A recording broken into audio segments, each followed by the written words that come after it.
میرا سوال یہ ہے مفتی صاحب کی بارگاہ میں، انویسٹمنٹ کرتے ہوئے کیا احتیاط کرنی چاہیے؟ انویسٹمنٹ کرتے ہوئے کیا احتیاط کرنی چاہیے؟ دین محمد بھائی بہت مختصر سا سوال کیا آپ نے، لیکن جواب تو مفتی صاحب دیں گے، لیکن مجھے اندازہ ہو رہا ہے کافی بڑا جواب ہے اس کا۔ There are two kinds of investment, دو قسمیں ہیں۔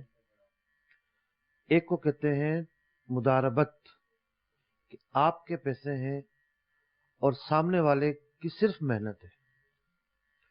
دوسری یہ ہے کہ آپ کے بھی پیسے ہیں اور اس کے بھی پیسے ہیں، اس کو کہتے ہیں شراکت۔ ٹھیک ہے۔ پہلے کو کیا کہتے ہیں؟ مداربت۔ نبی اکرم علیہ الصلوۃ والسلام نے تجارت فرمائی، پارٹنرشپ بھی فرمائی، مداربت بھی فرمائی۔ آپ جو ملک شام تشریف لے گئے تھے، حضرت خدیجہ الکبریٰ رضی اللہ تعالی عنہا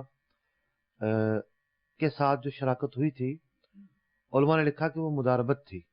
ٹھیک، یعنی انویسٹر جو ہیں وہ حضرت خدیجہ الکبریٰ رضی اللہ تعالی عنہا تھی، اور اسی پر انہوں نے دیکھا کہ انتہائی امین ہیں، پرہیزگار ہیں، اور پھر اس کے بعد وہ آپ کے نکاح میں آئیں۔ ٹھیک، سب سے پہلے تو اس کی دو قسمیں ہیں انویسٹمنٹ کی، اور دونوں کے اصول و ضوابط الگ الگ ہیں۔ ٹھیک، نفع نقصان کے معاملات الگ الگ ہیں۔ ٹھیک، مثال کے طور پر پارٹنرشپ جب دونوں کے پیسے ہوتے ہیں، اگرچہ کم زیادہ ہوں، اس کا اصول یہ ہے کہ جب بھی نقصان آئے گا ایز پر کیپٹل آئے گا۔ ٹھیک، مداربت کے اندر نقصان تقریباً ہم کہہ سکتے ہیں کہ انویسٹر کو برداشت کرنا پڑتا ہے، ٹھیک، اگرچہ کہ وہ جو ورکنگ پارٹنر ہے اس نقصان کو ریکور کرنے کے مراحل پر وہ کام کرے گا، ٹھیک ہے، لیکن اس پر براہ راست جو ہے وہ نقصان آئے ایسا نہیں ہے۔ ٹھیک، پھر اس کی اور بہت ساری صورتیں ہیں۔ ٹھیک ہے، اس کی ڈیٹیل میرے 2 لیکچر موجود ہیں، دارالفتہ اہل سنت کی جو اپلیکیشن ہے جی، اس پر وہ موجود ہیں، ٹھیک، کہ شرکت کیا ہوتی ہے، اس کے اصول و ضوابط، مداربت کیا ہوتی ہے، اس کے اصول و ضوابط وہاں سے سیکھے جا سکتے ہیں۔ 2-3 باتیں میں اور عرض کر دوں کہ عام طور پر انویسٹمنٹ میں غلطی کہاں ہوتی ہے۔ انویسٹر گیا کسی شخص کے پاس، جی آپ کس بنیاد پر مجھے نفع دیں گے؟ بس مل جائیں گے، آپ کو مل جائیں گے، آپ بے فکر رہیں، ٹھیک، اندازاً 20-22 ہزار روپے دے دوں گا۔ ٹھیک،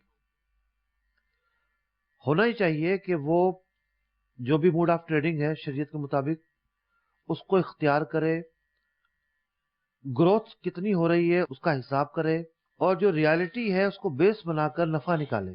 ٹھیک ہے، ہوتا ہے تو دے ورنہ نہ دے، ٹھیک، لیکن یا تو پہلے سے طے کر لیتے ہیں ہر مہینے دینا ہی دینا ہے آپ کو جناب، صحیح، اور منافع ہی دینا ہے۔ منافع ہی دینا ہے، ٹھیک ہے، ہو یا نہ ہو۔ ٹھیک ہے، دل میں اگر تھوڑی سی شک و شبہ پیدا ہو رہا ہو اور ضمیر جو ہے وہ ملامت کرو، جھنجھڑ رہا ہو، تو یہ کر لیں گے کہ کبھی 2000 کم دے دیے، کبھی 2000 زیادہ دے دیے۔ جی، وہ کمی بیشی کے ساتھ دے رہے ہیں، فکس نہیں کیا ہوا۔ یہ بھی جو ہے وہ صرف دل کو منانے والی بات ہے، ٹھیک ہے، ریالٹی بیسڈ نہیں، ٹھیک، کہ حساب کریں۔ ٹھیک، جب آپ کسی کو ساتھ ملا رہے ہیں تو حساب سے کیوں بری ذمہ ہو جاتے ہیں؟ یعنی کلوزنگ کرنی ہوگی۔ کلوزنگ کرنی ہوگی، ٹھیک ہے، سٹارٹ کے وقت بھی اور اس کے بعد بھی۔ ٹھیک ہے، اور بہت سارے لوگ کیا کرتے ہیں، انویسٹمنٹ لے لیتے ہیں، ٹھیک ہے، اس سے کاروبار کرنے کے بجائے اپنے قرضے اتار دیتے ہیں، اپنی ادھاریاں چکا دیتے ہیں، اور اس کو لم سم دے رہے ہوتے ہیں نفع، یہ تو سود ہے۔ ٹھیک، آپ نے کاروبار میں تو اس کی رقم لگائی نہیں ہے۔ تو انویسٹمنٹ کا نام نہیں ہونا چاہیے، حقیقی بنیادوں پر ہونی چاہیے، اور بھی بہت سارے اس کی ڈیٹیل ہے، فی الحال مختصر اتنا ہی کافی ہے۔